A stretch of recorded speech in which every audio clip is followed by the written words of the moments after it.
Audio ادب میں خوش آمدید۔ کراکرم کا تاج محل، قسط نمبر 12، جمعہ 14 اکتوبر 2005، مظفر آباد۔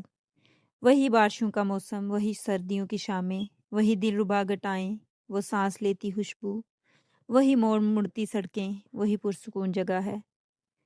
فرق بس ذرا سا، وہ گزشتہ موسم میں میرا ہمنوا تھا، جانے وہ اب کہاں ہے، جانے وہ کہاں ہے۔ وہ ایک اسکول کی عمارت کے نیچے کھڑی تھی، اس کی پشت پر سبزہ زار، جس کی آخری کنارے پر کھڑے ہیلی کاپٹر کے پروں کی گڑگڑاہٹ اس احاطے میں موجود بیسوں لوگوں کو کان پر ہاتھ رکھنے پر مجبور کر رہی تھی۔ چھت کے ٹوٹے ٹکڑوں کے نیچے جانے کتنے بچے زندہ تھے۔ ریسکیو رضاکار اور فوجی مسلسل اسکول کا ملبہ ہٹا کر بچے نکال رہے تھے۔ وہ دور کھڑی خاموشی سے دیکھ رہی تھی، کیچر میں لگے بال ہوا میں اڑ رہے تھے۔ کسی بچے کو اسٹریچر پر ڈال کر 2 فوجی جوان کیمپ لے جا رہے تھے۔ مڑ کر اسٹریچر پر موجود بچے کو دیکھتی رہی۔ ہیلی کاپٹر کی جانب سے کیموفلاج یونیفارم میں ملبوس ایک آرمی آفیسر تیزی سے 2 نوجوانوں کے آواز دے رہا تھا۔ میں نے کہا تھا 10 سے 20 کلو والے پیکٹ بنانے ہیں، ایزی ڈراپ کے لیے، مگر انہوں نے… بولتے بولتے وہ یک لخت رک کر پریشے کو دیکھنے لگا۔ پریشے نے ایک سرسری نگاہ اس پر ڈالی اور واپس منہ عمارت کی جانب موڑ دیا۔ اسے کیپٹن کا انتظار تھا جس کے ساتھ اس کو میڈیکل کیمپ جانا تھا۔ تھوڑی دیر بعد اسے احساس ہوا کہ وہ اسمارٹ سا آفیسر ابھی بھی اسے دیکھ رہا ہے۔ اس نے مڑ کر دیکھا، وہ اب پری کی جانب اشارہ کر کے کیپٹن سے کچھ پوچھ رہا تھا۔ کیپٹن چند لمحوں بعد وہاں سے چلا گیا۔ وہ آفیسر پھر سے اسے دیکھنے لگا۔ وہ پریشے کے لیے قطعاً انجان تھا۔ وہ اگر کسی آرمی والے کو جانتی بھی تھی تو وہ وہی تھے جنہوں نے اسے راکا پوشی سے ریسکیو کیا تھا۔ وہ ان آفیسرز میں سے نہیں تھا۔ جب کیپٹن بشیر آیا تو وہ اس کے ہمراہ وہاں سے جانے لگی۔ کیپٹن بشیر سے اس کا تعارف وہیں مظفر آباد میں ہوا تھا۔ وہ بہت مؤدب سا اور اونچا لمبا تھا۔ اس کا باپ فوج میں صوبے دار رہا تھا۔ وہ اپنے گاؤں کا تیسرا لڑکا تھا جو فوج میں گیا تھا اور اسے اس بات پر بے حد فخر تھا۔ پریشے وہاں آرمی کے فیلڈ ہسپتال میں ہی رہ رہی تھی۔ بشیر اس دوران اس کی ہر ممکن مدد کرتا تھا۔ اتفاق سے اسے ایک دن پریشے نے اپنا لیزن آفیسر کہا تو ڈاکٹر فرح بہت حیرت سے بولی، کیا مطلب؟ کچھ نہیں، یہ ماؤنٹین کلائمبرز اور پاکستان آرمی کا آپس کا مذاق ہے۔ وہ ہنس کر بولی تھی اور پھر کام میں مگن ہو گئی۔ اس سے زیادہ وہ کسی سے فری نہیں ہوتی تھی۔ سنو کیپٹن بشیر، یہ آدمی میرے بارے میں کیا کہہ رہا تھا؟ اس کے ہمراہ چلتے ہوئے پریشے نے پوچھا۔ آپ کا نام وغیرہ پوچھ رہے تھے، میں نے بتا دیا۔ اچھا، جانے کون تھا؟ اس نے لاپرواہی سے شانے اچکا دیے۔ ویسے میڈم، میں نہیں جانتا یہ کون تھے۔ ایویشن کے تھے شاید، اور… اچھا ٹھیک ہے، اٹس اوکے۔ لمبی وضاحت سے بچنے کے لیے وہ بولی تو کیپٹن بشیر فوراً خاموش ہو گیا۔ یہ سویلین ڈاکٹر بہت موڈی تھی، وہ اندازہ کر چکا تھا۔ جمعہ 21 اکتوبر 2005۔ کتنا خراب ہو رہا ہے زخم۔ او گاڈ، وہ بڑبڑاتے ہوئے بچی کی پٹی کھولنے لگی۔ اس کا گھر مسمار ہو گیا تھا۔ وہ 8 اکتوبر کو ہی نکالی گئی تھی، مگر ابتدائی طبی امداد کے طور پر اس کا زخم چائے کی پتی سے باندھ دیا گیا تھا جو اب اسے خراب کر رہا تھا۔ ادھر باغ میں بہت سے لوگوں کو زخم اسی طرح بند کیے گئے تھے جو بے حد نقصان دہ تھے۔ خیر، اور کرتے بھی کیا، وہ اب زخم صاف کرتے ہوئے افسوس کر رہی تھی۔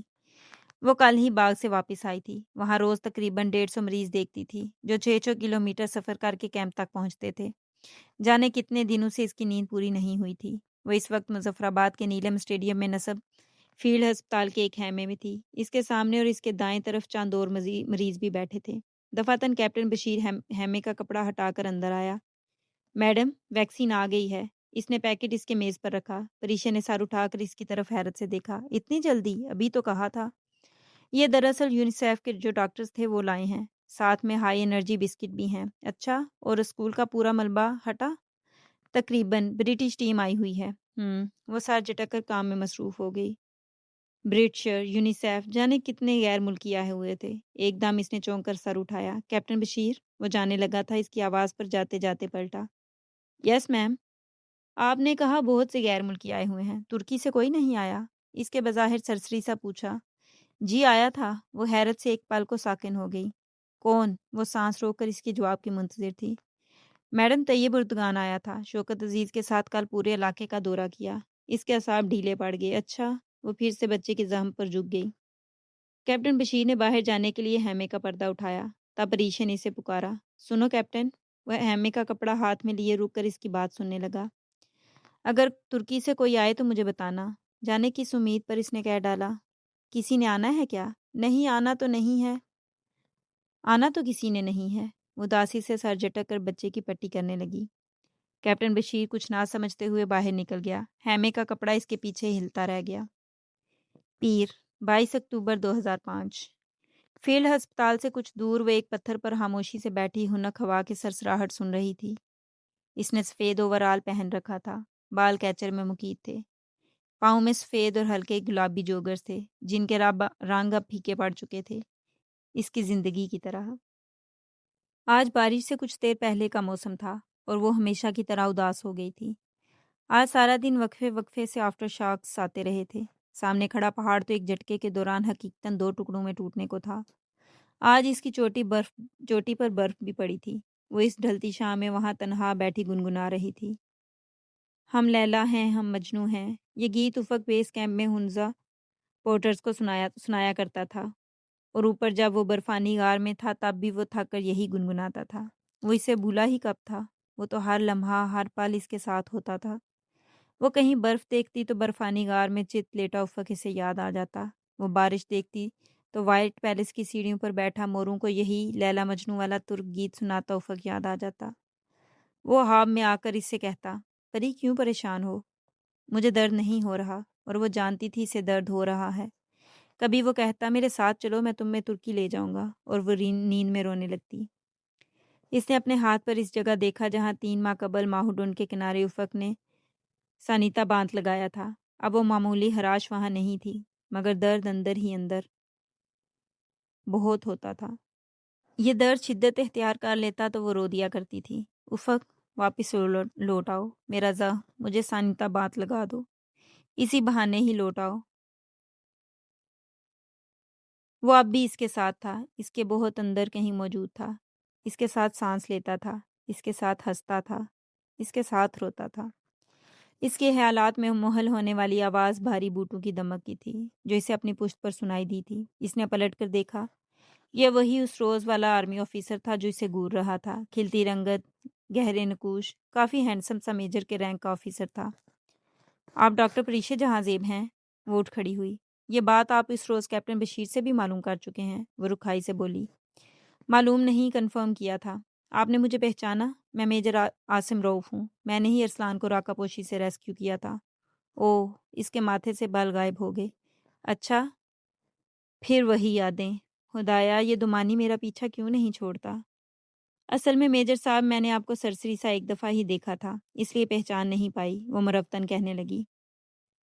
اٹس اوکے میم، مجھے آپ سے ملنا تھا۔ آپ سی ایم ایچ میں بے ہوش تھیں، اور جس دن ہوش آیا مجھے اسی صبح سے سی او نے فارورڈ ایریاز میں بھیج دیا تھا۔ میں انفیکٹ 3 دن وہاں موسم خراب ہونے کی وجہ سے اپنے ہیلی کاپٹر کے ساتھ پھانس کر رہ گیا۔ جب واپس آیا تو آپ جا چکی تھی۔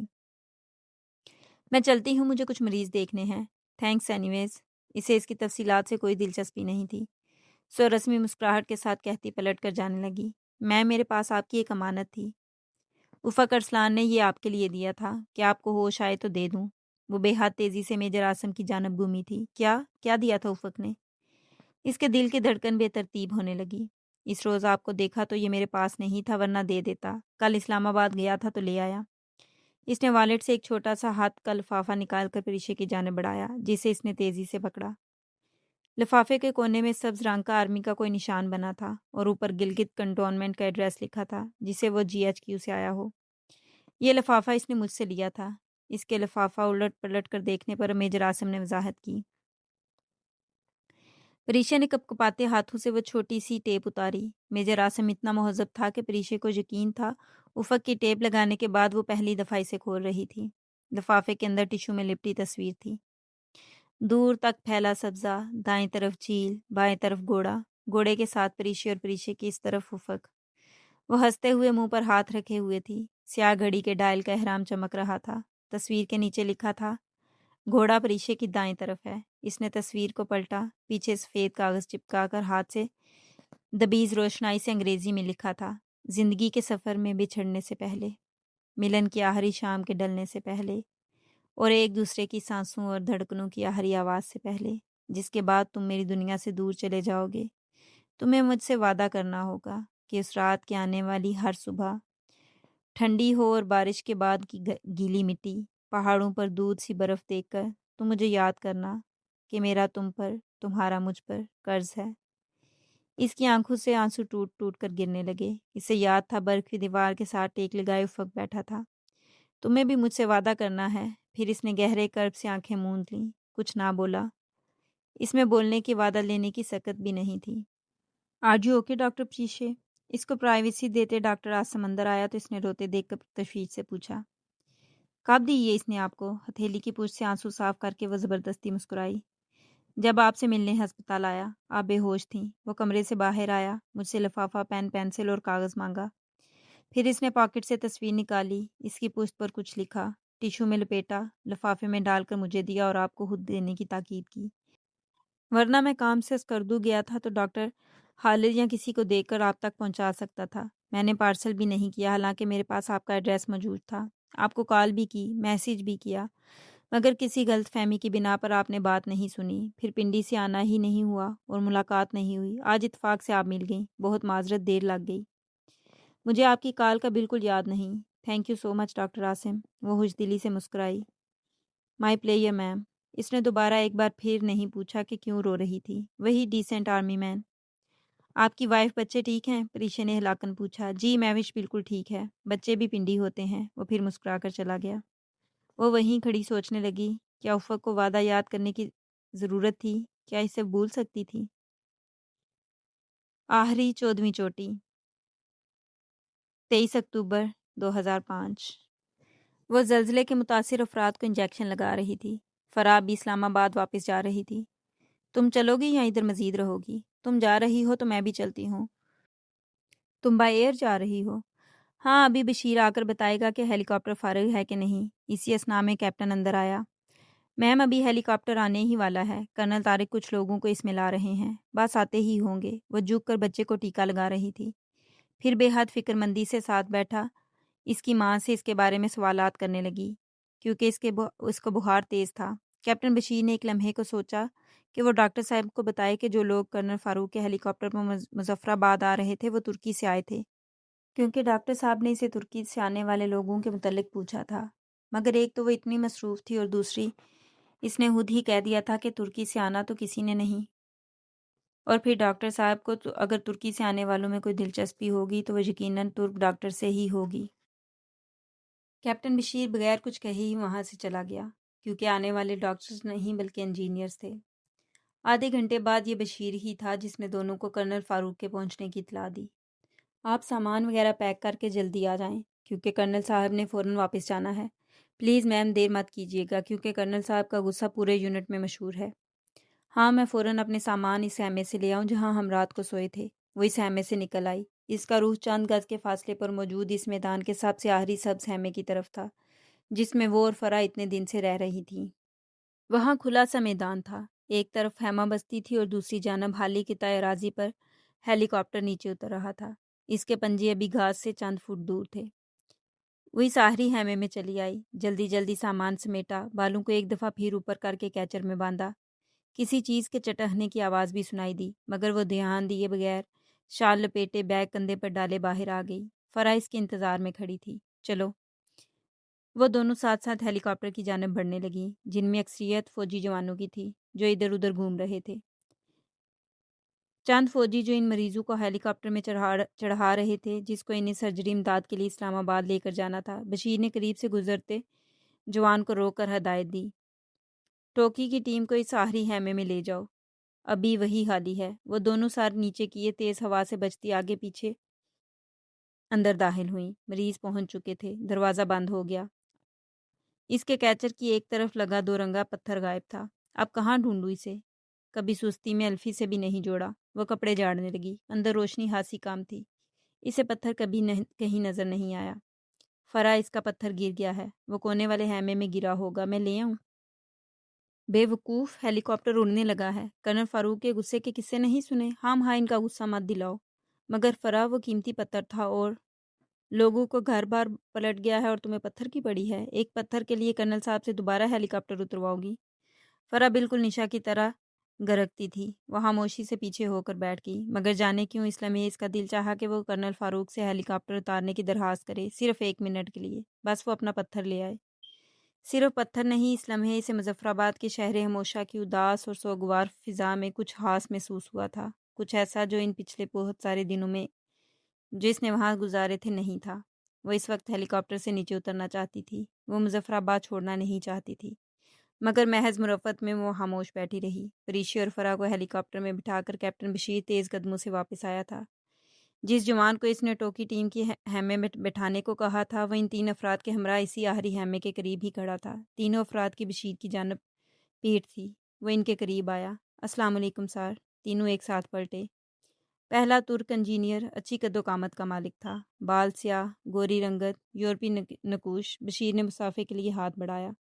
آئی ایم کیپٹن بشیر۔ اس کی انگریزی پورے گاؤں میں بہترین تھی۔ Captain Janek. ترک انجینئر نے گرم جوشی سے اس کا ہاتھ تھاما۔ کیپٹن بشیر دوسرے کی جانب بڑھا۔ وہ قد میں باقی سب سے 4-5 انچ چھوٹا تھا، بال گھنگریالے اور سنہری مائل تھے، سر پر پی کیپ الٹی پہنی ہوئی تھی جس پر سفید مارکر سے کچھ لکھا تھا۔ جنیک۔ اس نے خوشی سے بشیر سے ہاتھ ملایا۔ اب تیسرے کی جانب بڑھا جو اندھیرے میں تھا۔ اس نے جب سیدھا ہو کر دیکھا، اس کے چہرے پر بلا کی سنجیدگی تھی۔ افق حسین ارسلان۔ اس نے اپنا تعارف کروایا۔ اس میں ایسی بات ضرور تھی جس سے کیپٹن بشیر متاثر ہوا۔ شاید بہت ہینڈسم تھا، شاید اس کی شخصیت بہت مقناطیسیت تھی۔ آپ کو انجینئرنگ کور والوں سے بہت تھوڑی دیر میں ملواتا ہوں، تب تک آپ تھوڑی دیر آرام کر لیں، وہ جلدی میں کہہ کر واپس پلٹ گیا۔ وہ تینوں پھر خیمے میں گھسے اور زمین پر بیٹھے افق بیٹھتے بیٹھتے رک گیا اور اس کی نگاہ ایک چھوٹے سے پتھر پر پڑی۔ جھک کر اٹھا اور بغور دیکھنے لگا۔ اس پتھر کا سائز اس کے انگوٹھے سے دگنا تھا۔ اس میں لکیر پڑی تھی۔ اس نے کچھ دیر سوچا اور وہ جیب میں رکھ کر باہر نکل آیا۔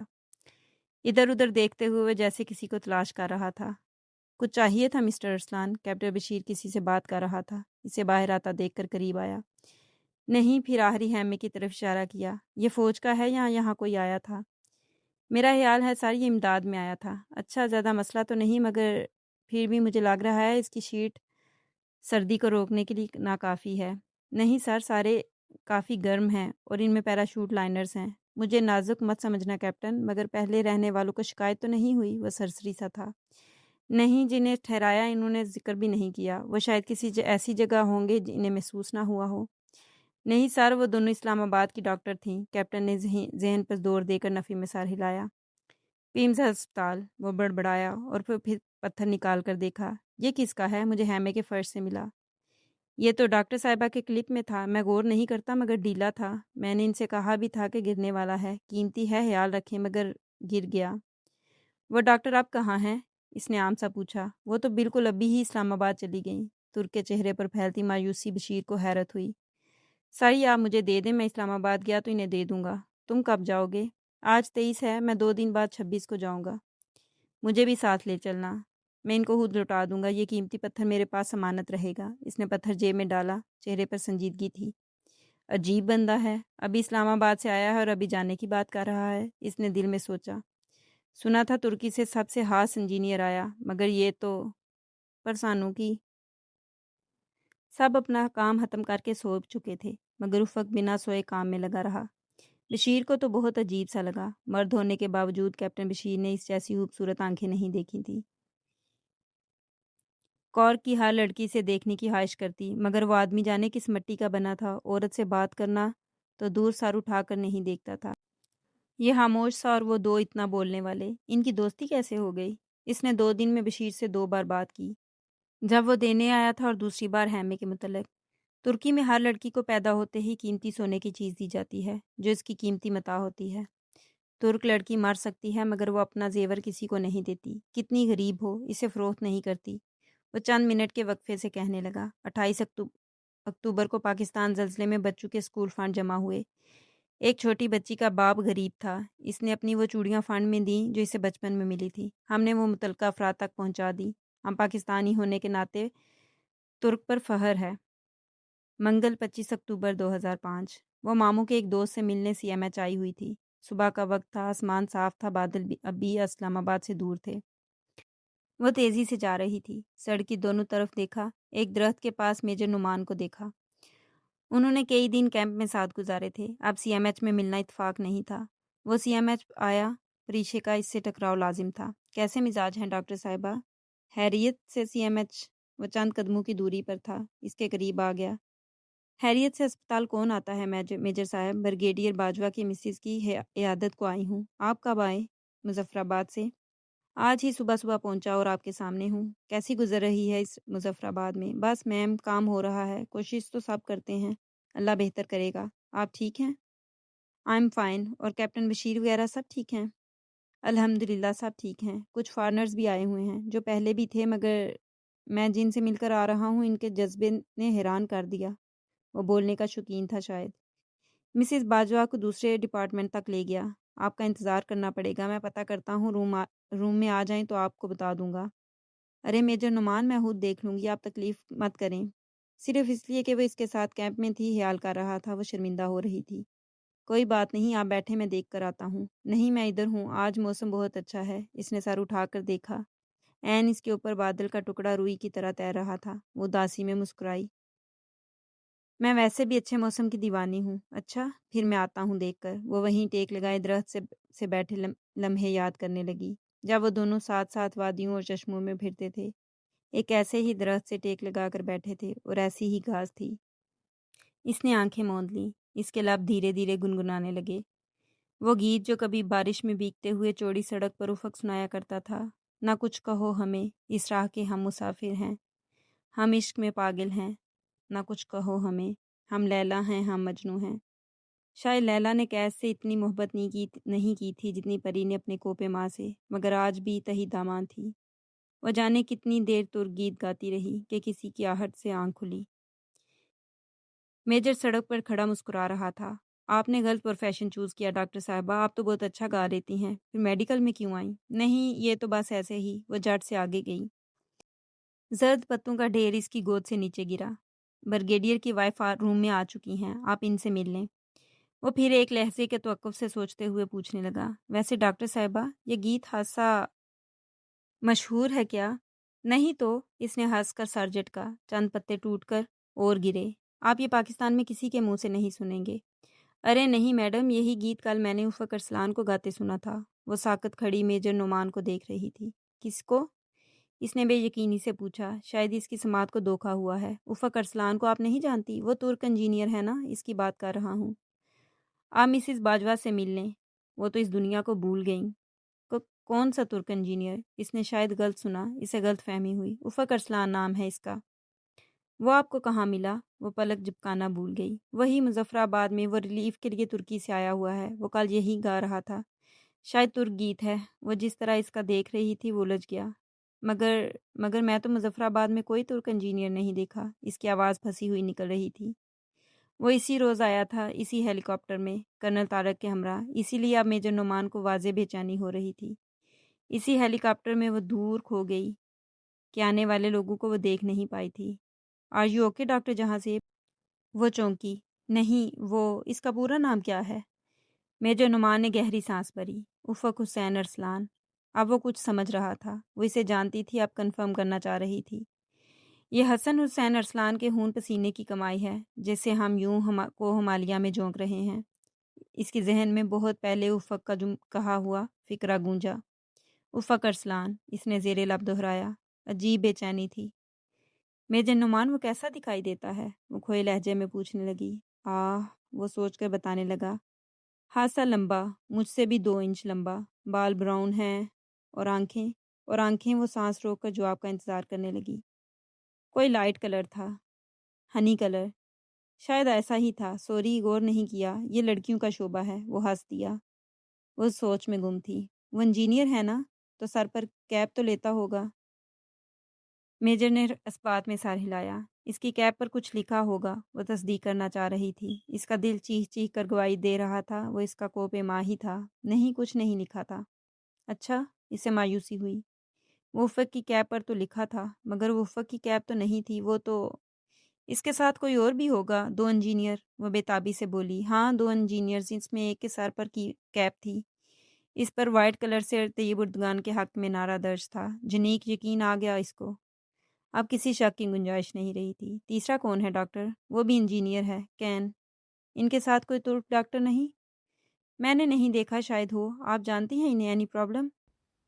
بہت تحمل سے جواب دینے کے بعد وہ رہ نہیں سکا۔ میرا کچھ کھو گیا تھا ان پہاڑوں میں، وہی ڈھونڈ رہی ہوں، وہ خود سے بولی۔ کیا گرا تھا؟ وہ جیم اسٹون جو ہیمے میں گرا تھا؟ پریشا نے چونک کر اسے دیکھا، پھر اس بات میں سار ہلایا۔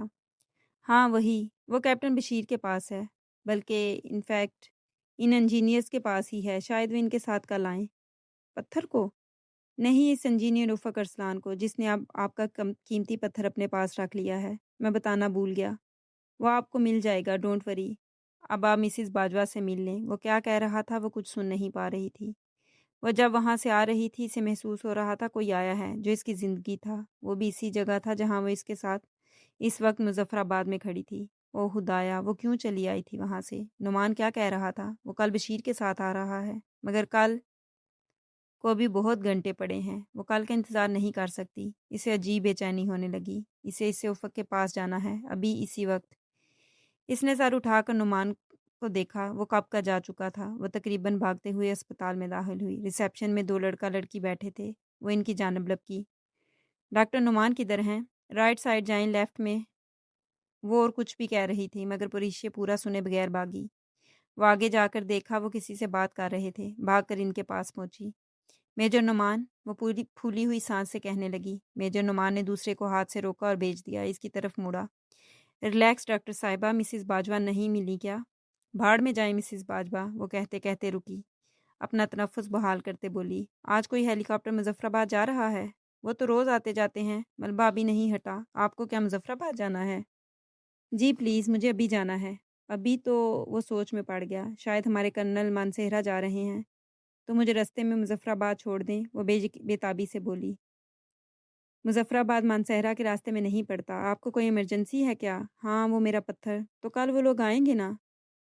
مگر کل میں دیر ہے، میرا پتھر قیمتی تھا، چاہیے مجھے ابھی ان سے بات کرنی ہے تو میں ابھی کروا دیتا ہوں۔ وہ کیسے؟ پریشا کو حیرت ہوئی۔ غالباً کئی برس پہلے بیل نامی ایک چیز ایجاد کی گئی تھی جسے فون کہتے ہیں۔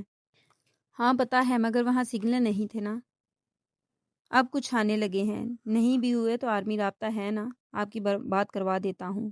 وہ چلا گیا۔ پریشا وہی اضطراب کی حالت میں انگلیاں مروڑنے لگی۔ اس کے پار ہوتے توڑ کر مظفر آباد اسی وقت پہنچنا چاہتی تھی۔ مجھے اس حال میں اس سے ملنا تھا، دیکھنا تھا، میں کیوں چلی آئی؟ پتہ نہیں 20 منٹ کب ہوں گے، وہ افق کی آواز سنے گی، اس کی روح پیاسی تھی۔ جانے اب وہ کیسا ہوگا؟ ویسے ہی ہنستا ہوگا، اس کا دل بے قراری میں ایسا تھا ابھی باہر آ جائے گا۔ 20 منٹ ہوئے کہ نہیں، وہ اور انتظار نہیں کر سکتی تھی۔ وہ میجر نعمان کے روم کی طرف آئی جہاں وہ گیا تھا۔ اتنی بے قراری تھی کہ وہ قواعد کو بھلا کر بغیر دستک دیے اندر داخل ہو گئی۔ میجر نعمان میز پر رکھے فون کا ریسیور کان سے لگائے بات کر رہا تھا۔ ہاں میں انہیں بلاتا ہوں، بلکہ وہ آ ہی گئی ہیں۔ اس نے ہاتھ سے پریشا کا اشارہ کیا۔ وہ ہاپ کی کیفیت میں اس تک چلتی ہوئی آئی۔ آپ نے کس انجینئر سے بات کرنی ہے؟ اس نے ماؤتھ پیس پر ہاتھ رکھ کر پوچھا۔ افق ارسلان، اس کی آواز کپ کپائی۔ ہاں، افق ارسلان سے بات کرواؤ۔ میجر نعمان نے ریسیور اس کی جانب بڑھایا اور کمرے سے باہر نکل آیا اور دروازہ بند کر دیا۔ کتنی دیر وہ سوچ میں تھی، اسے کیا کہنا ہے افق سے؟ جانے وہ افق ہے بھی کہ نہیں؟ وہ بولنا چاہ رہی تھی مگر الفاظ لب پر ٹوٹ رہے تھے۔ دوسری طرف گہری سانس لے رہا تھا، پھر اس کو آواز آئی، پریشا۔ اس لمحے پوری کائنات رک گئی تھی۔ وہ آواز لاکھوں میں شناخت کر سکتی تھی، وہ اس کا افق ہی تھا۔ اس کے قدم لڑکھڑا گئے۔ اس نے میز کو مضبوطی سے تھام لیا۔ پری بولو نا، میں سن رہا ہوں۔ وہ بے اختیار رو پڑی۔ افق؟ پری، وہ اداسی میں مسکرایا تھا۔ تم کہاں ہو افق؟ اس نے مشکل سے میز تھام کر پوچھا، آنسو ابھی تک گر رہے تھے۔ میں ہمالیہ کے آسمان کے نیچے ہوں۔ ایک دفعہ پھر ہمالیہ کا آسمان دونوں کے بیچ آ چکا تھا۔ وہ پھر ان پہاڑوں میں آ چکا تھا جہاں اسے کھینچ کر لائی تھی۔ تم رو رہی ہو پری؟ وہ بے چین سا ہو گیا۔ اس نے جواب نہیں دیا، بے آواز روتی رہی۔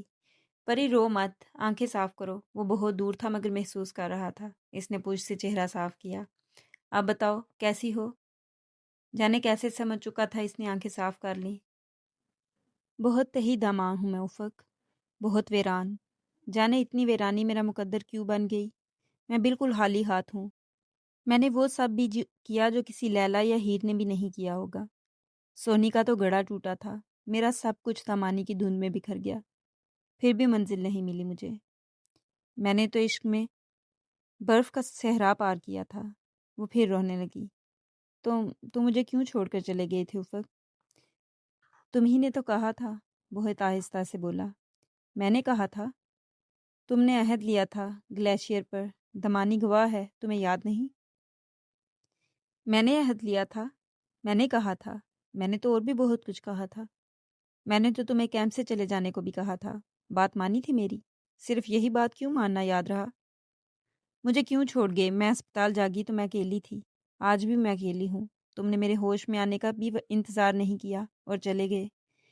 وہ تھکے ہوئے لہجے میں بولا، میں نے اپنی خوشی سے وہ وعدہ نہیں نبھایا تھا۔ تم نے تو کہا تھا تم رہ لوگی۔ ہاں کہا تھا، پھر میں نہیں رہ سکی۔ آنسو اس کی گردن میں پھیل چکے تھے۔ پھر خاموشی چھا گئی۔ چند لمحے سرکے۔ افق نے کہا، پری؟ وہ لفظ ہی اسی طرح روتی رہی۔ پری، میں رکنا چاہتا تھا، میں صرف اور صرف تمہارے لیے گیا۔ تم نے پاپا کے لیے کہا تھا نا؟ میں پاپا سے زیادہ تو نہیں تھا نا تمہیں؟ میں نہیں چاہتا تھا تم ہوش میں آؤ اور مجھے دیکھ کر کچی دوڑ ٹوٹ جائے۔ ہاں، تم کیوں رکتے میرا انتظار کرتے؟ میں تمہارے لیے ہمالیہ کے پہاڑوں سے لڑی تھی۔ تم کیوں لڑتے میرے لیے افق؟ تم نے محبت کی ہوتی تو… وہ بچوں کی طرح رو کر 2 مہینوں کا غبار نکال رہی تھی۔ وہ زخمی دل کے ساتھ مسکرایا۔ ہاں واقعی میں نے محبت نہیں کی تھی، میں نہیں کر سکا۔ کوشش بہت کی، صرف محبت کر سکوں، مگر میں نے تم سے محبت نہیں کی تھی پری، میں نے تم سے عشق کیا تھا۔ محبت کی ہوتی تو تمہیں باپ کے بارے میں بغاوت پر مجبور کرتا۔ محبت کی ہوتی تو واپس نہیں آتا۔ میں نے محبت ہی تو نہیں کی۔ وہ خاموشی سے سن رہی تھی۔ اس نے محبت نہیں عشق کیا تھا۔ افق، وہ کچھ اور نہیں کہہ سکی۔ آنسو پھر امڑ پڑے تھے۔ پری، تمہارے پاپا؟ وہ نہیں رہے، وہ بھی چھوڑ گئے مجھے۔ میں جانتا ہوں۔ وہ چونکی۔ تم کیسے جانتے ہو؟ وہ بہت مشہور آدمی تھے، تم نے ایک دفعہ ان کا پورا نام بتایا تھا۔ ان کے انتقال کی خبر میں نے پڑھی تھی۔ وہ 2 ماہ میں نے بند کمرے میں اخبار پڑھنے کا کام ہی تو کیا۔ میں تم سے ان کا افسوس بھی نہیں کر سکا۔ میرے پاس تمہارا کوئی نمبر نہیں تھا، نہ کوئی تعلق رہا تھا۔ تعلق تو تھا افق۔ وہ تعلق تو دنیا کے آنے سے پہلے کا تھا۔ اب اس کے دل کا کچھ بوجھ ہلکا ہوا تھا۔ پری، کچھ دیر میں افق نے پکارا، میں آ جاؤں؟ کیا تمہیں اب بھی یہ پوچھنے کی ضرورت ہے؟ میں کل آ رہا ہوں۔ مجھے ویسے بھی تمہارا پتھر دینا ہے۔ مجھے پتا ہے، میجر نعمان نے بتایا کہ پتھر بلکہ جیم سٹون تمہارے پاس ہے۔ وہ اب سنبھل چکی تھی، میز کو بھی چھوڑ دیا تھا۔ جیم سٹون؟ وہ دھیرے سے ہنسا۔ اتنے اچھے فوجی دھوکہ کھا گئے تم سے؟ تم تو انہیں مت بتانا کہ یہ کیچر پر لگا معمولی سا پتھر تھا۔ نہیں، میں کیوں بتاؤں گا، میرے لیے یہ قیمتی ہے، جیسے وہ تصویر تھی۔ میجر عاصم نے دے دی تھی وہ؟ ہاں، مل گئی تھی مجھے۔ وہ گیت بھی بہت اچھا لگتا تھا جو تم نے بالکونی میں سنایا تھا۔ وہ سر جھکائے میز کا کونا کھوج رہی تھی۔ میں کل آ رہا ہوں، اب رونا نہیں۔ اچھا، نہیں روتی۔ افق، تم نے آخری دفعہ ہسپتال میں میرے کان میں کیا کہا تھا؟ وہی جو اس تصویر پر لکھا تھا۔ وہ ہنستی۔ اچھا، پھر کسی خیال میں پوچھنے لگی، سنو؟ ہاں بولو۔ تم کدھر آؤ گے؟ پیمز، اسلام آباد۔ نہیں، وہاں مت آنا۔ وہ کچھ سوچ کر بول رہی تھی۔ کیوں؟ وہ حیران ہوا۔ افق، تمہیں یاد ہے پہاڑوں کے بیچ میں مجھے ایک شہزادہ ملا تھا؟ جب بیچ سڑک شہزادے کو پری ملی تھی۔ وہ مسکرایا۔ تمہیں یاد ہے مارگلا کے پہاڑوں پر برف میں بیٹھی تھی، تم گھوڑا دوڑاتے ہوئے آئے تھے؟ ہاں، بھولا ہی کب ہوں۔ تو میں چاہتی ہوں ہم وہیں ملیں۔ میں پتھر پر تمہارا انتظار کروں گی، تم اسی طرح گھوڑا دوڑا کر آؤ۔ میں کہوں کہ تصویر اتار سکتی ہو، پھر میں تمہارے کیمرے سے تمہاری تصویر لوں گی۔ ہم اسی جگہ ملیں گے۔ ہم تصور کریں گے 3 ماہ ہماری زندگی میں جیسے آئے ہی نہیں۔ تم کبھی نہیں بدلو گی پریش جہاں زیب، تم ہمیشہ عام چیزوں میں بھی خوبصورتی تلاشتی رہتی ہو۔ وہ اس کے خوبصورت تحیر پر ہنس دیا۔ تم بھی تو یہی کرتے ہو۔ میں دعا کروں گی کل بھی مارگلا پر ایسے ہی بادل اتریں جیسے 3 ماہ 3 دن پہلے اترے تھے۔ میں دعا کروں گا میری پری مجھے اسی طرح سفید اور گلابی رنگ میں ملے۔ تم کل وہی کپڑے پہننا جو اس روز پہنے تھے۔ پریشا نے اپنے جاگرز کو دیکھا۔ کیا وہ یہی پہن کر افق سے ملنے جائے گی؟ نہیں، وہ نئے خریدے گی۔ افق کو کون سا ان کا ڈیزائن یاد ہوگا؟ مردوں کو ایسی باتیں یاد نہیں رہا کرتی۔ ٹھیک ہے، تم بھی وہی جیکٹ پہننا۔ پھر چند لمحے دونوں خاموش رہے۔ دونوں نے کچھ سوچا اور ایک ساتھ بولے، اور تم وہی والا۔ مگر کچھ یاد آنے پر دونوں خاموش اکٹھے بولے تھے۔ ایک دوسرے کی بات نہیں سن پائے تھے۔ کل تمہارے ماموں کے پاس چلیں گے۔ وہ بھی پچھلی بات میں ہی تھی کہ بے دھیانی میں بولی، وہ کیوں؟ تمہیں ٹام کروز نے پرپوز کیا تھا نا، بس وہی لے کر جائیں گے۔ پھر دونوں ہنس دیے۔ اچھا آدمی ہے، کر لوں گی میں اسی سے شادی۔ ہاں مگر مجھے قتل کر کے جانا۔ اس سے وہ جل کر بولا، پھر خود ہی ہنس دیا۔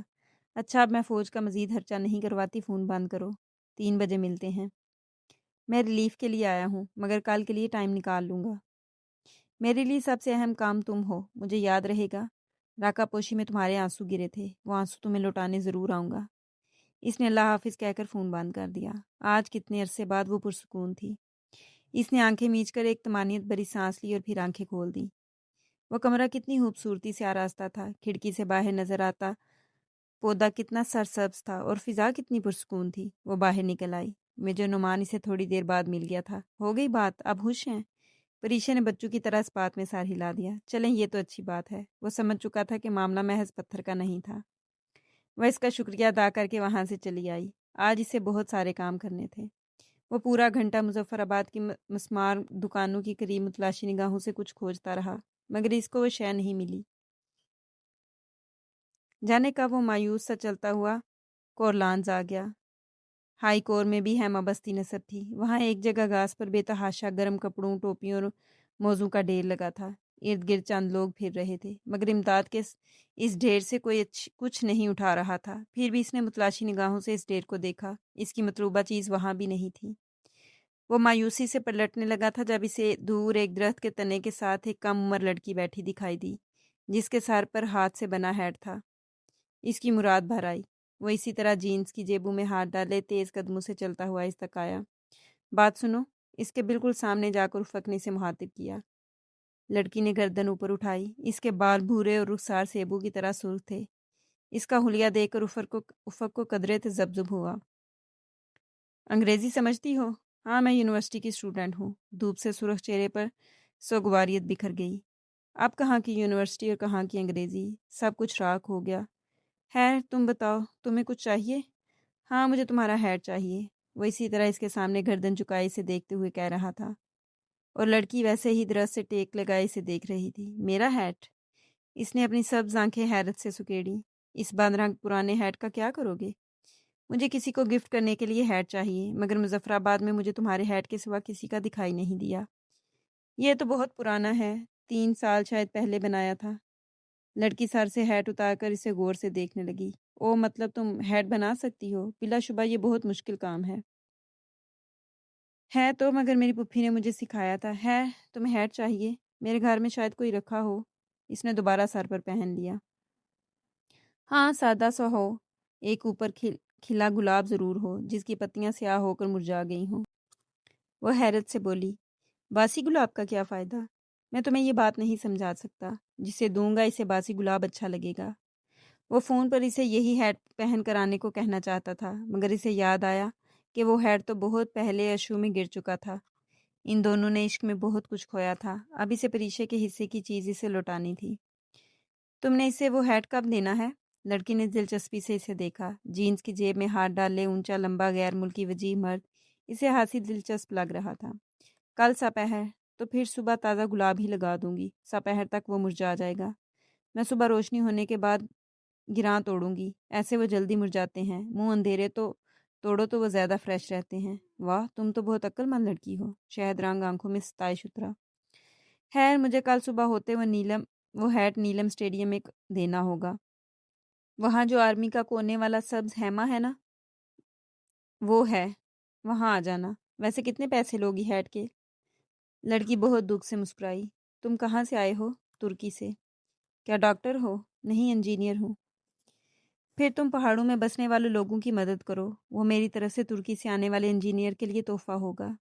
تمہیں شام میں ہی لا دوں گی۔ نہیں ابھی تو ہم کچھ لوگ دور ریموٹ ایریاز امداد کے لیے جا رہے ہیں، شام تک وہ شاید ہی آئیں۔ تم صبح آ جانا اور تحفہ کا شکریہ۔ وہ کہہ کر پلٹنے لگا۔ سنو، تم نے وہ ہیٹ دینا کسے ہے؟ لڑکی کی آواز میں تجسس تھا۔ افق نے ایک لمحہ مڑ کر دیکھا پھر مسکراتے ہوئے شانے جھٹکتے ہوئے کہنے لگا، تمہیں کیوں بتاؤں؟ کتنے مہینوں بعد وہ آج کھل کر مسکرایا تھا، پھر مزید کچھ کہے بغیر وہاں سے چلا آیا۔ اس کے دوست اس کا انتظار کر رہے ہوں گے۔ ان سب نے ابھی آگے پہاڑوں میں جانا تھا۔ اس نے اپنے تیز قدم کر دیے۔ آپ کے باس اندر ہیں؟ وہ سی ایم ایچ سے سیدھی ماموں کے آفس گئی تھی اور اب وہ ان کے آفس کے باہر ایک لمحہ کو رک کر ان کی سیکرٹری سے استفسار کر رہی تھی۔ جی مگر وہ بھی دبئی کے لیے نکلنے ہی والے ہیں، آپ کچھ دن۔ وہ انسنی کرتی ہوئی دروازہ دھکیل کر اندر داخل ہوئی۔ دروازے کی سیدھ میں کافی دور اب نوسی میز کے پیچھے ماموں اپنی چیئر پر بیٹھے میز کی سطح پر رکھی فائل پر جھک کے کچھ لکھ رہے تھے۔ انہوں نے سر اٹھا کر دیکھا، پھر مشفقانہ انداز میں مسکرائے۔ آؤ بیٹا۔ انہوں نے فائل ایک طرف رکھ دی۔ آج آفس میں خیریت؟ جی بس ایک بات کرنی تھی۔ وہ طویل کرسی کھینچ کر بیٹھ گئی۔ کہو، ویسے اچھے ٹائم پہ آئی ہو۔ میں ابھی فلائٹ کے لیے نکل ہی رہا تھا۔ خیر بتاؤ کیا پیو گی، چائے یا کافی؟ خیر بتاؤ کیا پیو گی، چائے یا کافی؟ نہیں رہنے دے، بس مجھے بات کرنی تھی۔ چلو بتاؤ کون سی ایسی ضروری بات تھی؟ وہ اپنا سارا کام چھوڑ کر بہت دھیان سے اس کی طرف متوجہ تھے۔ پریشے نے بمشکل تھوک نکلا۔ ہمت کر کے آ تو گئی تھی، مگر اب بات کیسے کرے؟ شاید اسے مامی سے پہلے بات کرنی چاہیے تھی۔ یوں براہ راست ماموں سے بات کرنا مناسب نہ تھا، لیکن نہیں، ماموں نے آج چلے جانا تھا اور پھر ہفتے بعد ان کی واپسی تھی۔ وہ اب اور انتظار نہیں کر سکتی تھی۔ وہ ماموں میں دراصل وہ رکی، ہچکچائی اور پھر انگلی سے انگوٹھی نکال کر سامنے میز کی چمکتی سطح پر رکھ دی۔ آپ یہ پپھو کو واپس کر دیں۔ نظریں گود میں دھرے ہاتھوں پر جمائے وہ آہستہ سے بولی۔ اس میں اس وقت نگاہ اٹھانے کی ہمت نہیں تھی۔ وہ رفق بعض معاملات میں بہادر اور بعض میں بہت بزدل تھے۔ کچھ دیر تک ماموں کچھ نہ بولے تو اس نے ڈرتے ڈرتے سر اٹھایا۔ وہ مسکراتے ہوئے اسے دیکھ رہے تھے۔ آپ کو مجھ پر غصہ نہیں آیا کہ میں پاپا کی خواہش کیوں پوری نہیں کی؟ خواہشات زندگی تک ہوتی ہیں، جو چلے جاتے ہیں ان کی خواہشات کے پورا ہونے یا نہ ہونے سے کوئی فرق نہیں پڑتا۔ عموماً ہم لوگ دوسروں کی زندگیوں میں ان کو دکھ دیتے ہیں اور ان کی موت کے بعد ان کے لیے تسبیحات پڑھتے ہیں۔ تم نے پری اپنے پاپا کی زندگی میں کبھی نافرمانی نہیں کی، ان کی ہر بات پر سر جھکایا، ہر حکم کی تعمیل کی۔ تمہارے پاپا تم سے راضی ہو کر گئے ہیں، تمہاری شادی جس سے بھی ہو اب انہیں فرق نہیں پڑے گا، انہیں صرف اس بات سے فرق پڑے گا کہ تم خوش ہو یا نہیں۔ آپ لوگ بھی اس رشتے سے ناخوش تھے نا؟ ماموں کی باتوں سے اس کو اعتماد بحال ہونے لگا۔ ہم قطعاً خوش نہیں تھے، مگر اس میں جہاں زیب کا قصور بھی نہیں تھا۔ بھانجے بتیجے سبھی کو پیارے ہوتے ہیں۔ نشا کی منگنی بھی تو میں نے تمہارے مامی کے بتیجے سے ہی کی ہے۔ اپنے رشتوں کے باعث انسان جانچتے بوجھتے بہت کچھ نظر انداز کر دیتا ہے۔ میں کئی دنوں سے تمہارے منہ سے یہ سب سننے کا منتظر تھا۔ آج میرا انتظار ختم ہو گیا۔ ماموں شفقت سے مسکرائے۔ آپ یہ پپھو کو، میرا مطلب ہے کس بنیاد پر؟ اس نے فکرہ ادھورا چھوڑ دیا۔ وہ میرا مسئلہ ہے۔ لیکن پھر بھی وہ بہت شور مچائیں گی۔ وہ واقعتاً پریشان تھی۔ بیٹا میری بھی تو کوئی بات ہے نا؟ اگر اتنا حوصلہ کر کے مجھ پر اعتماد کر کے یہ سب کچھ کہا ہے تو پھر میں کہہ رہا ہوں کہ میں سنبھال لوں گا، تو تمہیں اس بات میں سوچ کر پریشان ہونے کی ضرورت نہیں ہے۔ اس نے تفکر سے مسکراتے ہوئے سر ہلا دیا۔ تھینک یو ماموں، میں چلتی ہوں۔ پھر وہ گھڑی دیکھتی اٹھ کھڑی ہوئی، پھر جاتے جاتے مڑی۔ آپ پپھو سے کب بات کریں گے؟ دبئی سے واپسی پر۔ اچھا، وہ جانے کے لیے مڑی۔ پری بیٹا، وہ دروازے کے قریب تھی جب انہوں نے اسے پکارا۔ وہ دروازے کی ناب پر ہاتھ دھرے مڑی۔ جی ماموں۔ بیٹا اپنے پاپا کے بارے میں کبھی بدگمان نہ ہونا۔ اپنے بھانجوں سے ہر بیٹی کے باپ کو بہت امیدیں وابستہ ہوتی ہیں۔ اگر تمہیں لگتا ہے کہ راکا پوشی جانے کی اجازت نہ ملنے پر تمہاری ناخوشی محسوس کر کے تمہارے لیے لاکھوں روپیہ خرچ کر دینے والا باپ زندگی کے سب سے اہم معاملے پر سنگ دل ہو گیا تھا تو تم غلط ہو۔ اسے اندازہ تھا کہ تم ناخوش ہو، مگر اسے بھانجا اتنا پیارا تھا کہ اس کے خیال میں سیف سے شادی کرا کر وہ تمہیں زندگی کی تمام خوشیاں دے رہا تھا۔ تمہارے پاپا کی سوچ ہر مشرقی باپ کی طرح یہی تھی کہ وہ اپنی بیٹی کا برا بھلا زیادہ بہتر سمجھ سکتا ہے۔ وہ ایک بہترین باپ تھا، اس نے ہر حال میں تمہارے لیے بہترین ہی سوچا تھا۔ وہ اداسی سے مسکرا دی۔ آئی نو ماموں، میں پاپا سے کبھی ناراض نہیں ہو سکتی۔ شاید میں سیف سے شادی کر بھی لیتی، مگر بس دل نہیں مانتا۔ وہ اس سے آگے کچھ اور بھی کہنا چاہ رہی تھی مگر پر ہی رک گئی۔ یہ بات اسے ماموں کی واپسی پر کرنی تھی۔ خدا حافظ ماموں۔ وہ وہاں سے چلی آئی۔ اب اس کا رخ مارکیٹ کی طرف تھا۔ جناح سپر میں ایک ایسی شاپ تھی جہاں سے اکثر وہ غیر ملکی نوادرات خریدتی رہتی تھی۔ مجھے ترکی کا جھنڈا چاہیے، اس شاپ میں آ کر اس نے سیلز مین سے کہا۔ افق کو فون پر وہ وہی مفلر پہن کر آنے کی تاکید کرنے لگی تھی، مگر تب اسے یاد آیا کہ وہ مفلر تو بہت اوپر راکا پوشی کی برف میں آنے والی کئی صدیوں کے لیے دفن ہو چکا تھا۔ اب اسے ویسا ہی ایک مفلر افق ارسلان کو گفٹ کرنا تھا۔ ترکی کا جھنڈا تو نہیں ہے، سیلز مین نے چند منٹ بعد بتایا۔ اچھا، اس سے مایوسی ہوئی۔ لیکن آپ منگوا کر تو دے سکتے ہیں نا، مجھے کل صبح تک چاہیے۔ کل تک؟ سیلز مین سوچ میں پڑ گیا۔ میں 10 گنا اوپر قیمت دے دوں گی، مگر مجھے ہر حال میں ترکی کا جھنڈا کل تک چاہیے۔ اس کا انداز دو ٹوک تھا۔ جی جی شیور، کل صبح آپ اٹھا لیجئے گا۔ وہاں سے وہ جوتوں کی دکان تک آئی، اپنے پرانے جوگر سے ملتے جلتے سفید اور گلابی رنگوں والے جوگر خریدے۔ اب اسے ہسپتال جا کر اسے استعفیٰ دینا تھا۔ کل سے وہ ایک نئی زندگی شروع کرنے جا رہی۔ سامان گاڑی میں رکھ کر اس نے اوپر آسمان کو دیکھا۔ اب نیلی چادر میں جگہ جگہ سفیدی رنگ رہی تھی۔ سیاہ بادلوں کا جھنڈ ابھی اسلام آباد سے کافی دور تھا۔ کاش وہ بادل کل اسی جگہ اور اسی وقت مارگلا کی پہاڑیوں پر اتریں جب وہ افق سے ملنے جائے۔ ٹھنڈی ہوا اس کی مخالف سمت سے چلی، اس کے بال بار بار چہرے پر بکھیر رہی تھی۔ اس نے گاڑی میں بیٹھنے سے قبل چند لمحوں کے لیے آنکھیں موند کر ہوا کی خوشبو سونگھی اور درختوں پر پھدکتی ہواؤں کی سرگوشیاں اور قدموں تلے بولتے پتھروں کی باتیں سنی، اور پھر آنے والے دن کی خوشیوں کا تصور کرتے وہ آنکھیں کھول کر گاڑی میں بیٹھنے ہی لگی تھی کہ دور کہیں سے اڑ کر آتے 2 کووں نے اس کے سر کے پچھلے حصے پر اپنی چونچیں ماری۔ اس کے لبوں سے کراہ نکلی۔ اسی پل وہ آسمان پر اڑتے چلے گئے۔ وہ سر کا پچھلا حصہ سہلاتے ہوئے خوف زدہ نگاہوں سے افق پر غائب ہوتے ان کووں کو کائیں کائیں کرتی دیکھتی رہی۔ کیا پھر کوئی بری خبر اس کی منتظر تھی، یا وہ ضرورت سے زیادہ توہم پرست ہو چکی تھی؟ وہ سر جھٹک کر کار میں بیٹھ گئی، مگر اب دونوں قوموں کا ذہن سے جھٹکنا اس کے لیے بہت مشکل تھا۔ مجھے سمجھ میں نہیں آ رہا کہ یہ سب اتنی اچانک کیسے ہو گیا؟ خیمے میں رکھی چوتھی کرسی کھینچتے ہوئے جنیک نے بے حد حیرت سے پوچھا۔ باقی 3 کرسیوں پر افق، حنین اور احمد بیٹھے تھے۔ میں نے اسے کنیکٹ کیا اور کل میں اسے ملنے جا رہا ہوں۔ That's it. وہ بظاہر لاپرواہی سے مگر لبوں پر بکھری آسودہ مسکراہٹ چھپا نہیں سکا۔ تم خوش قسمت ہو۔ ایک مجھے دیکھو، منگنی سے 2 دن پہلے کال آ گئی کہ کشمیر جانا ہے۔ جنیک مصنوعی تعصب سے سر جھٹک رہا تھا۔ اس کی منگنی ملتوی ہو چکی تھی اور اس نے خود ہی کی تھی۔ یہ وہی تھا جو ان سب کو وہاں لایا تھا۔ پھر تو تم ہمارے ساتھ ان ریموٹ ایریاز میں نہ ہی جاؤ تو بہتر ہے، احمد نے کچھ دیر سوچنے کے بعد سنجیدگی سے کہا۔ دیکھو، ہمیں وہاں ملبے تلے دبے لوگوں کو نکالنا ہے۔ تمام عمارتیں آدھی کھڑی ہوں گی، اور اگر ریسکیو ورک کے دوران کسی آفٹر شاک سے پوری کی پوری عمارت تمہارے اوپر گر گئی تو ہم ڈاکٹر پریشے کو کیا جواب دیں گے؟ احمد، بندے کی شکل اچھی نہ ہو تو بات تو اچھی کر لینی چاہیے۔ افق نے حفکی سے اسے دیکھا۔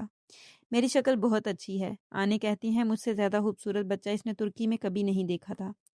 ہر ماں یہی کہتی ہے، میری ماں بھی تو یہی کہتی تھی۔ اصل اوقات تو یونیورسٹی کی لڑکیوں نے بتائی تھی۔ کینن ہنس کر بولا۔ چلو ہم جا رہے ہیں، تم نے چلنا ہے؟ جنیک سامان بیگ پیک میں بند کر رہا تھا۔ آف کورس، تمہیں کیا بھول گیا ہے کہ میں اور تم ہمیشہ ہر جگہ اکٹھے جاتے ہیں؟ وہ بھی اٹھ کھڑا ہوا۔ ہاں، لیکن تمہیں کل اسلام آباد جانا ہے، وہ علاقہ دور ہے، شاید تمہاری کل صبح تک واپسی نہ ہو سکے۔ کوئی فرق نہیں پڑتا، اگر دیر ہو گئی تو میں کل کی بجائے پرسوں چلا جاؤں گا، لیکن ہمیں ساتھ ہی جانا ہے۔ یاد ہے ہمارا موٹو کیا تھا؟ افق اور جنیک جنت میں بھی اکٹھے ہی جائیں گے۔ وہ ہنس کر کہتے ہوئے اپنا سامان سمیٹنے لگا۔ بات صرف جنیک کے ساتھ جانے کی نہیں تھی، اس کا دل اندر ہی اندر ان لوگوں کا سوچ کر تڑپ رہا تھا جو اتنے دن گزرنے کے بعد ملبے تلے تھے۔ آج انہوں نے مظفر آباد سے چند لوگوں کو زندہ نکال لیا تھا، سو اسے امید تھی کہ وہاں کچھ جانیں تو ہوں گی جنہیں وہ ظالم پتھروں سے نکال سکیں۔ ان کے گروپ میں کراچی یونیورسٹی کے کچھ اسٹوڈنٹس، چند جوان اور وہ چاروں ترک تھے۔ ہیلی کاپٹر سے انہیں 2 دور پہاڑوں پر ایک جگہ اتارا تھا، جہاں سے 6 گھنٹے پیدل سفر کر کے وہ اس بستی تک پہنچے تھے جہاں 8 اکتوبر کے بعد کوئی نہیں آیا تھا۔ وہ چھوٹا سا گاؤں نما قصبہ تھا جس تک پہنچنے کے زمینی راستے لینڈ سلائڈنگ کے باعث بند ہو چکے تھے۔ ہر سو عمارتوں کا ملبہ بکھرا تھا، کیا گھر اور کیا اسکول، سب تباہ ہو چکا تھا۔ وہ ایک بڑی عمارت تھی جو آدھی منہدم ہو چکی تھی اور باقی آدھی سلامت کھڑی تھی۔ 8 اکتوبر کے بعد شاید کوئی شخص اس کے قریب نہیں پہنچا تھا، وجہ اس کا آدھا کھڑا حصہ تھا جو اتنا کمزور تھا کہ محض ایک آفٹر شاک ہی سے زمین بوس کرنے کو کافی تھا۔ یہ اتنی بڑی عمارت ہے، غالباً گورنمنٹ کا کوئی ادارہ ہے، یقیناً اندر بہت سے لوگ ہوں گے اور ہو سکتا ہے کچھ زندہ بھی ہوں۔ افق کے پیچھے جب کوئی بھی اس عمارت میں داخل نہ ہوا تو وہ باہر نکل کر ان تمام لوگوں سے کہنے لگا، اتنے دن بعد تو شاید ہی کوئی زندہ ہو، ایک لمبے لڑکے نے مایوسی سے کہا۔ مگر آج انہوں نے مظفر آباد کے کچھ لوگ نکالے ہیں، اس لیے میں اندر جا رہا ہوں۔ کسی نے آنا ہے تو آئے، اور جو آفٹر شاک کے ڈر سے باہر رکنا چاہتا ہے وہ رک جائے، مجھے کوئی اعتراض نہیں۔ وہ 2 ٹوک انداز میں کہہ کر اپنے آلات لیے اندر داخل ہوا۔ فوجیوں اور ترکوں نے اس کی تقلید کی۔ وہاں ہر طرف مربع کھڑا تھا، شاید کوئی اسکول تھا جس کے آدھے سے زیادہ کمرے منہدم ہو چکے تھے، کچھ کی چھتیں بھی آدھی گر چکی تھیں۔ جس کمرے میں وہ داخل ہوا اس کی چھت آدھی سے زیادہ زمین بوس ہو چکی تھی۔ وہ اور ایک اور جوان زمین پر بکھرے پڑے پتھر اٹھانے لگے۔ تھوڑی دیر بعد اسے بڑے بڑے پتھروں اور سریے کے ٹکڑوں کے درمیان چند کاغذ دکھائی دیے۔ اس نے جھک کر وہ کاغذ اٹھائے اور انہیں آنکھوں کے قریب لایا۔ ان پر عدد میں کچھ لکھا تھا۔ یہ دیکھو کیا لکھا ہے۔ افق نے سامنے موجود ان کی جانب وہ کاغذ بڑھایا۔ جس نے ٹارچ اس پر کرتے ہوئے پڑھا، مجھے ڈر لگ رہا ہے، یہاں بہت اندھیرا ہے، کلاس کے سارے بچے بہت چیخ رہے ہیں، مجھے بھی رونا آ رہا ہے، مگر میں روؤں گی نہیں، مجھے پتا ہے ابھی کوئی مجھے بچا لے گا، ابھی ابو آ جائیں گے، وہ یہ ڈیسک ہٹا دیں گے جو میرے اوپر گرا پڑا ہے۔ کچھ سطور چھوڑ کر لکھا تھا، میری ٹانگ میں بہت درد ہو رہا ہے، کچھ نظر بھی نہیں آ رہا، یہاں بہت ڈرانا سا اندھیرا ہے، شاید رات ہو رہی ہے، ابو ابھی تک نہیں آئے، پلیز اللہ میاں ابو کو بھیج دیں، مجھے بہت ڈر لگ رہا ہے، سارے بچے رو رہے ہیں، کسی کے ابو نہیں آ رہے، پلیز کوئی مجھے یہاں سے نکالے، مجھے بھوک لگی ہے، مجھے کھانا کھانا ہے۔ اب بچے نہیں چیخ رہے۔ میں نے مریم کو آواز دی مگر وہ بولتی نہیں۔ کشمالہ کہہ رہی ہے مریم مر گئی ہے اور اب وہ کبھی نہیں بولے گی۔ کشمالہ زور زور سے رو رہی ہے، مجھے بھی رونا آ رہا ہے، لکھا بھی نہیں جا رہا۔ اللہ میاں پلیز ہمیں یہاں اکیلا مت چھوڑیں، ہمیں نکال لیں، یہاں بہت اندھیرا ہے۔ پڑھتے پڑھتے اس جوان کا گلا رند گیا۔ احمد احمد، افق باقیوں کا آواز دینے لگا۔ احمد اور جنیک بھاگتے ہوئے ادھر آئے۔ آؤ جلدی کرو، یہ ملبہ ہٹاؤ، شاید مریم اور اس کی بہن زندہ ہوں۔ وہ جانے کس امید پر پتھر ہٹانے لگا، شاید وہ لڑکی زندہ ہو، شاید وہ نہ مری ہو۔ اس نے کاغذ یقیناً پتھروں کے درمیان سراغوں سے اوپر پھینکا ہوگا اور وہ پتھروں میں پھنس گیا ہوگا۔ وہ تیزی سے ملبہ صاف کر رہے تھے۔ افق کے کپڑے مٹی اور گرد سے اٹ چکے تھے، سخت سردی کے باوجود پسینے آ رہے تھے، لاشوں کے تعفن زدہ بو ہر جگہ پھیلی تھی۔ تھوڑا نیچے ہی ملبہ ہٹانے پر ایک گوری چٹی خوبصورت بچی کی لاش ملی جو ملبے میں سے پھنسی دکھائی دے رہی تھی۔ اس کے ہاتھ میں ایک پینسل جکڑی ہوئی تھی۔ افق کا دل خراب ہونے لگا۔ بمشکل خود پر قابو پاتے وہ جنیک اور احمد کے ساتھ اس بچی کی لاش نکالنے لگا۔ اس کی کچلی ہوئی ٹانگ پر ایک بھاری پتھر تھا۔ وہ تینوں جھک کر وزنی پتھر اٹھانے کی کوشش کر رہے تھے کہ اسی پل زمین نے زوردار جھٹکا کھایا۔ اس سے قبل کہ ان میں سے کوئی سیدھا ہوتا، کمرے کی آدھی کھڑی چھت زور سے ان پر آن گڑی۔